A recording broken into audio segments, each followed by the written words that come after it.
Hello everyone. आज की हमारी जो वीडियो है वो 12th क्लास के लिए है। 12th क्लास में हमने चैप्टर नंबर 6 जो है द्वितीय क्रियाएं उसको शुरू कर रखा है और उसके अंदर हमारा लगभग ये लगा लीजिए कि चैप्टर कंप्लीट होने वाला है। चलिए अपना टॉपिक शुरू करते हैं और मैं आशा करता हूँ कि आप सब ठीक होंगे। देखिए, हमने सभी उद्योगों के बारे में पढ़ लिया, ठीक है, कि उद्योग कहाँ पर लगाना होता है, किस परंपरागत उद्योग कौन से होते हैं या हाईटेक इंडस्ट्री कौन सी होती है, सबके बारे में पढ़ लिया हमने। अब हम इसमें पढ़ने वाले हैं विश्व के प्रमुख विनिर्माण उद्योग, यानी कि इनमें कौन कौन से विनिर्माण उद्योग चल रहे हैं।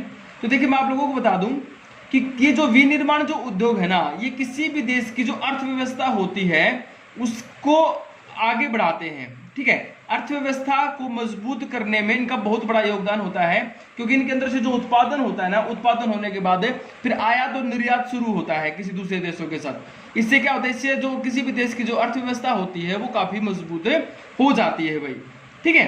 तो अर्थव्यवस्था को चलाने में कारगर होते हैं। इसके अंदर कौन कौन से उद्योग आते हैं, तो देखिए इसमें क्या है कि वैसे तो उद्योग काफी आते हैं। एक तो हो गया लौह इस्पात उद्योग, ठीक है। सबसे पहले तो यही औद्योगिक क्रांति के दौरान इन्हीं का जन्म हुआ था।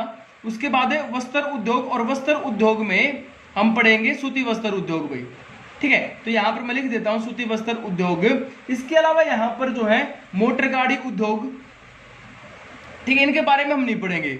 मोटर गाड़ी उद्योग है जैसे, ठीक है, काफी उद्योग इसके अंदर है जो ये चल रहे हैं, जो विनिर्माण उद्योग के तहत आते हैं, जो निर्माण कार्य करते हैं। लेकिन आज हम जो पढ़ने वाले हैं वो लौह इस्पात उद्योग है, और अगली वीडियो में हम सूती वस्त्र उद्योग के बारे में जानेंगे। तो देखिए, लौह इस्पात उद्योग को हम शुरू करते हैं यहाँ पर, ठीक है, ध्यान दीजिए इसको भाई। लौह इस्पात उद्योग, पहले हम इसके बारे में जान लेते हैं थोड़ा सा। देखिए, ये जो उद्योग होता है ना, ये सभी उद्योगों का आधार माना जाता है। आधार यानी कि बेस, जिसको हम बोलते हैं, ठीक है, या इसको हम बोलेंगे आधारभूत उद्योग भी बोलते हैं। लौह इस्पात उद्योग को क्या बोलते हैं भाई? आधारभूत उद्योग बोलते हैं, यानी कि बेसिक इंडस्ट्री बोलते हैं, ठीक है।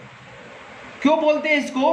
क्योंकि ये दूसरे उद्योगों को आधार प्रदान करता है। आधार का मतलब तो आप जानते होंगे, किसी भी दूसरे उद्योग को बेस प्रदान करना, ठीक है, आधार प्रदान करना, यानी कि जो दूसरे जो उद्योग होते हैं ना, वो उद्योग इसके ऊपर टिके हुए हैं। क्योंकि किसी भी उद्योग में आप जाकर के देख लेना, प्रत्येक उद्योग के अंदर जो कच्चा माल होता है ना, कच्चा माल लगा लीजिए या जो मशीनें होती हैं वो लगा लीजिए, किसी ना किसी प्रकार का कोई ना कोई प्रोडक्ट जो है वो लौह इस्पात उद्योग का लौह इस्पात उद्योग का मिलता है वहां पर, ठीक है। तो ये क्या कहेंगे, हम इसको आधारभूत उद्योग कहेंगे।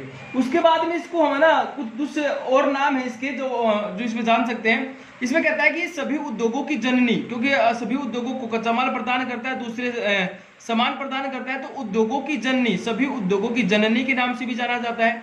इसे कहते हैं कि ये सभी उद्योगों का ताला खोलता है, तो इसीलिए इसको की इंडस्ट्री भी कहा जाता है भाई।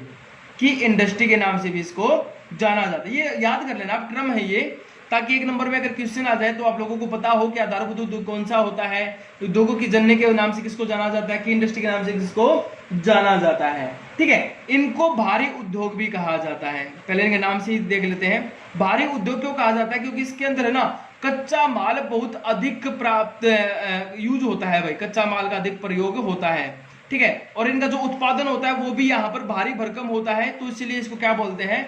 भारी उद्योग भी बोलते हैं, ठीक है। अब बात करते हैं कि यहाँ पर किस प्रकार कार्य होता है। तो देखिए भाई, लौह इस्पात, हमने क्या लिखा?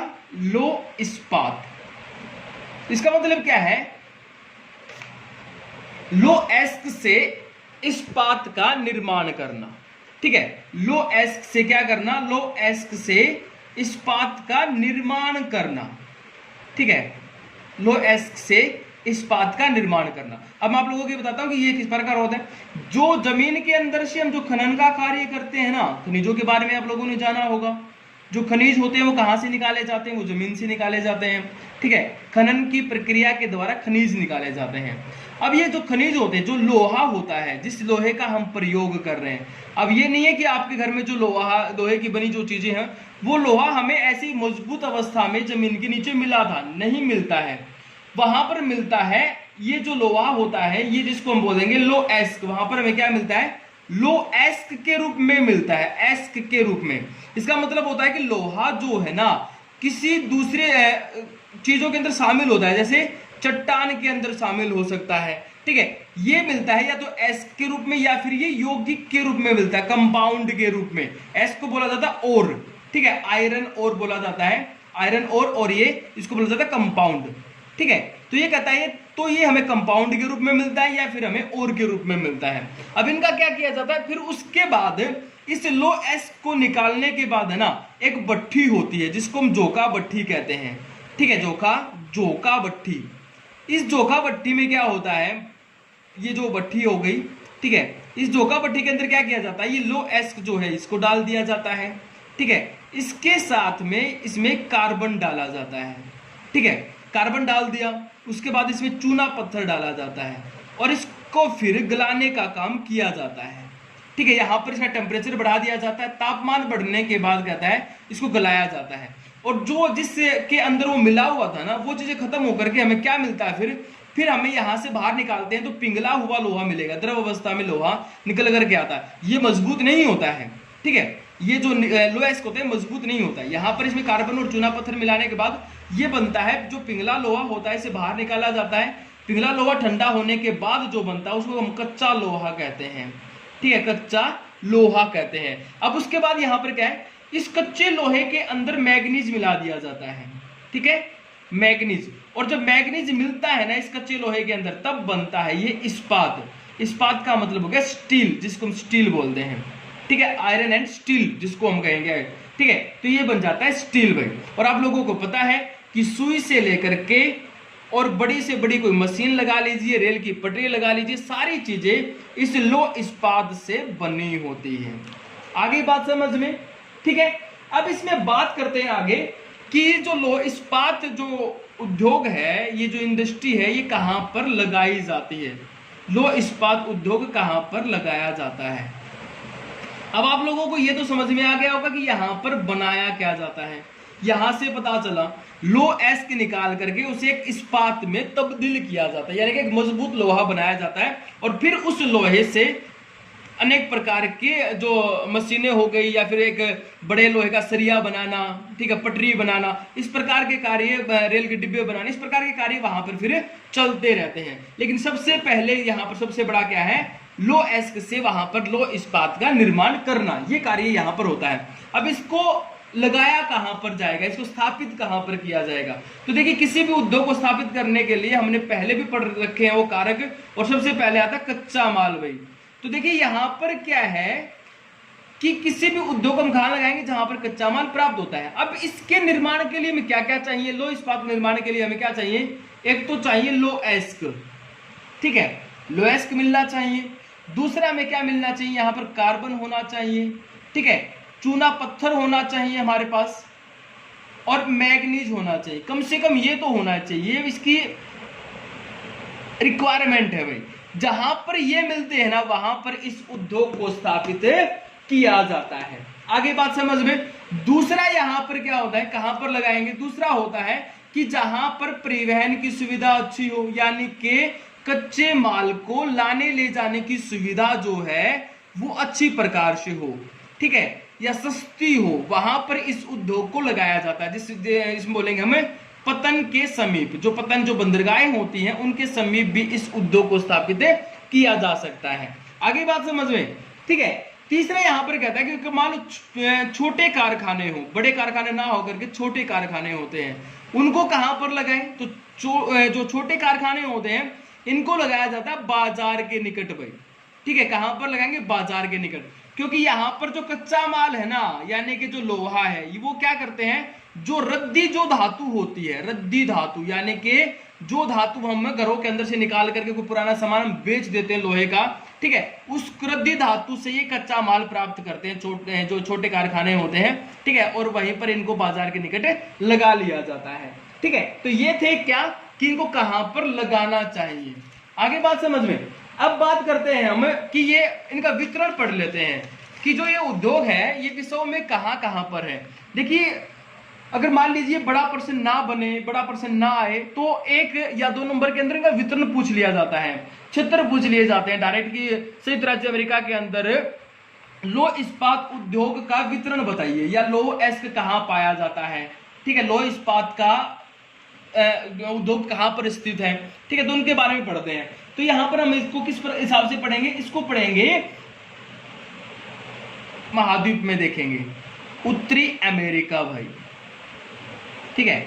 वैसे तो लोहा एक ऐसी धातु है जो सबसे ज्यादा मिलता है, ठीक है, इस धरती के ऊपर। वो बात अलग है कि हर जगह पर नहीं मिलता, लेकिन अधिक मात्रा में मिलता है, इसलिए इसका देखो कम अधिक मात्रा है तो इसका जो प्राइस वैल्यू वो भी बहुत कम है ना। तो उत्तरी अमेरिका के अंदर सबसे पहले हम बात करेंगे संयुक्त राज्य अमेरिका। देखिए आपको याद करना पड़ेगा, ठीक है, मेरे पास कोई ट्रिक नहीं है, हम समझ सकते हैं बस। संयुक्त राज्य अमेरिका, उत्तरी अमेरिका के अंदर एक कंट्री है संयुक्त राज्य अमेरिका। संयुक्त राज्य अमेरिका यानी कि यूएसए। अब इसमें क्या क्या है, इसमें आता है एक तो अपलेशियन प्रदेश, अपलेशियन प्रदेश भाई, अपलेशियन प्रदेश में आता है पिट्सबर्ग, ठीक है, पिट्सबर्ग अपलेशियन प्रदेश के अंदर। तो संयुक्त राज्य अमेरिका के अंदर पहला क्षेत्र कौन सा हो गया, अपलेशियन प्रदेश भाई, पिट्सबर्ग। दूसरा इसमें आता महान झील क्षेत्र, महान झील क्षेत्र, कुछ झीलों का समूह है यहाँ पर, उनको बोला जाता है महान झील क्षेत्र कहा जाता है, प्रदेश कहा जाता है। और इसके अंदर जो आते हैं ना वो कौन कौन से क्षेत्र होते हैं, शिकागो गैरी, शिकागो गैरी। ये अपना गूगल मैप की सहायता से आप उसमें देख सकते हैं, अपने मोबाइल के अंदर गूगल मैप ओपन करेंगे, उसमें महाद्वीपों को जैसे जैसे खोलते जाएंगे ना, जैसे जूम करेंगे संयुक्त राज्य अमेरिका को, तो आप लोगों की जगह वहां पर मिल जाएंगी, ठीक है। उसके बाद है इरी, शिकागो गैरी के बाद है इरी, ठीक है। उसके बाद है क्लीवलैंड, क्लीवलैंड भाई, ये भी महान झील क्षेत्र का ही है, ठीक है। उसके बाद है लॉरेन, ठीक है। इसमें है ना आप अपने हिसाब से जितना आप याद कर सकते हैं वो नाम याद कर लेना, क्योंकि मुझे नहीं लगता है कि इसमें एक नाम ऐसे पूछेंगे और उसको बोलेंगे कि ये कहां पर, इस प्रकार का नहीं होता है। यहां पर बस ये पूछा जाएगा संयुक्त राज्य अमेरिका में कौन सा है। मान लीजिए आपको अपलेशियन प्रदेश है, महान झील क्षेत्र याद है तो काम चल जाएगा अपना, ठीक है। अगर मान लो ये सारे याद नहीं हो पा रहे हैं तो, ठीक है ना, इसमें कंफ्यूज होने की जरूरत नहीं है। उसके बाद तीसरा इसमें क्षेत्र आएगा संयुक्त राज्य अमेरिका के अंदर अटलांटिक तट, ठीक है, अटलांटिक तट बोल दीजिए। तो यहां पर अगर अटलांटिक तट याद हो गया, उसके बाद इसमें क्या लिखेंगे हम, स्पेरोज पॉइंट, ठीक है, स्पेरोज पॉइंट भाई, ठीक है। उसके बाद मॉरिस विले भी इसके के अंदर आता है, मॉरिस विले, ये एनसीईआरटी बुक के अंदर भी है, एचबीएससी ने जो लगा रखी है उस बुक के अंदर भी है, अशोक दिवाकर डीआर गुलर जो है वहां पर ये दे रखा है, तो इनको आप देख लेना भाई, ठीक है, मिल जाएगा आपको। उसके बाद आप मान लीजिए यूरोप को देख लो, यूरोप महाद्वीप के अंदर भी मिलता है। यूरोप महाद्वीप में अगर हम बात करें ना तो ग्रेट ब्रिटेन है, जैसे ग्रेट ब्रिटेन, ठीक है, ग्रेट ब्रिटेन। ग्रेट ब्रिटेन के अंदर अगर हम बात करें तो वो आता है बर्मिंघम, बर्मिंघम, ठीक है। और एक आता है शेफील्ड, शेफील्ड भाई, ठीक है। उसके बाद जर्मनी की अगर मैं बात करूं तो जर्मनी के अंदर डुइसबर्ग, मैं फिर कह रहा हूं जितना आपको याद हो उतना ही ध्यान दें, ज्यादा कंफ्यूज होने की जरूरत नहीं है, विचलित मत होइएगा, ठीक है। जितना याद हो रहा है उतना याद करें। डोर्टमुंड आ गया इसके अंदर, ठीक है। और आते हैं इसमें डुसुलडोर्फ भी इसी के अंदर आता है, डुसुलडोर्फ, ठीक है, आपको अपनी बुक में मिल जाएगा, देख लेना एक बार। उसके अलावा बेल्जियम के अंदर होता है, ठीक है, ये भी यूरोपियन कंट्रीज है। उसके बाद लग्जमबर्ग है, ठीक है, लग्जमबर्ग। रूस भी आता है इसके अंदर, ठीक है, सोवियत रूस बोलेंगे जिसको हम, ठीक है, सोवियत रूस। उसके बाद फ्रांस के अंदर भी क्षेत्र हैं, उनको इसमें बुक में दे रखे हैं, अगर मैं सभी के नाम बताऊंगा फिर आप वही कंफ्यूजन वाला होगा। अब हम डायरेक्ट बात कर लेते हैं एशिया महाद्वीप की, ठीक है। एशिया महाद्वीप के अंदर देखिए, एशिया महाद्वीप में जापान की अगर मैं बात करूं, जापान एशिया महाद्वीप का ही देश है, ठीक है। जापान के अंदर नागासाकी, जहां पर वो बम गिराया गया था, आपको याद होगा, काफी आता है नागासाकी, ठीक है। उसके साथ में टोक्यो,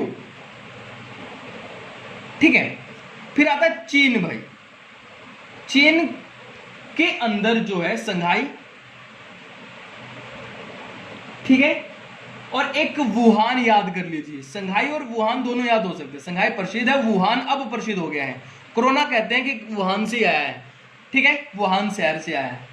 उसके बाद बात करते हैं अपना प्यारा भारत, ठीक है। अपने प्यारे भारत के अंदर जो है सबसे पहले तो हम जमशेदपुर की बात करेंगे, क्योंकि शुरुआत वहीं से हुई है, जमशेदपुर, ठीक है। उसके बाद कुल्टी है, ठीक है, दुर्गापुर है, राउरकेला है, भिलाई है, ये सारे के सारे जो जगह हैं यहां पर लौह इस्पात उद्योग है भाई। ठीक है, तो ये था अपना आज का टॉपिक लौह इस्पात उद्योग। ठीक है, या विनिर्माण उद्योग में के अंदर हमने पढ़ा लौह इस्पात उद्योग के बारे में।